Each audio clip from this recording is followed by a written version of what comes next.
வணக்கம் வணக்கம் தமிழ் உறவுகளே, எப்படி இருக்கீங்க?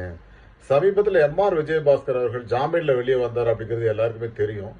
பட் இன்னைக்கு எடப்பாடி பழனிசாமி அவர்கள் பேசும்போது எம்ஆர் விஜயபாஸ்கர் கைது செய்யப்பட்டது ஒரு ஏமாற்று வேலை, அவர் மீது எந்த வழக்கும் கிடையாது, எந்த தவறும் கிடையாது அப்படின்னு சொல்லி ஒரு விஷயத்த சொல்லியிருக்காரு.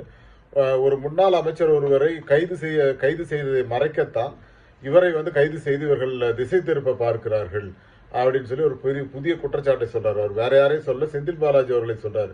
செந்தில் பாலாஜி அவர்கள் மீது குற்றம் சாட்டப்பட்டது அதிமுக ஆட்சி நடந்த ஒரு விவகாரத்தை பற்றி. ஆனாலும் திமுக அதை மறைப்பதற்கு என்ன செய்ய போகிறது அப்படிங்கிறது இல்லை. அது அமலாக்கத்துறையால் கைது செய்யப்பட்ட ஒரு விவகாரம் அப்படிங்கிறது எல்லாருக்கும் தெரியும். பட் எம்ஆர் விஜயபாஸ்கர் மீது ஒரு வழக்கு இருக்கிறது. அது 100 கோடி ரூபாய் ஒருத்தரை ஏமாத்திருக்காரு, சொத்தை ஏமாத்தி வாங்கியிருக்காரு அப்படிங்கிற குற்றச்சாட்டு. அதை பற்றி ஒரு விரிவான வீடியோ போட்டிருக்க, அதை பாருங்க, அதுக்கு ஒரு கமெண்ட் பண்ணுங்க. மீண்டும் சந்திப்போம். Thank you all and bye to every one.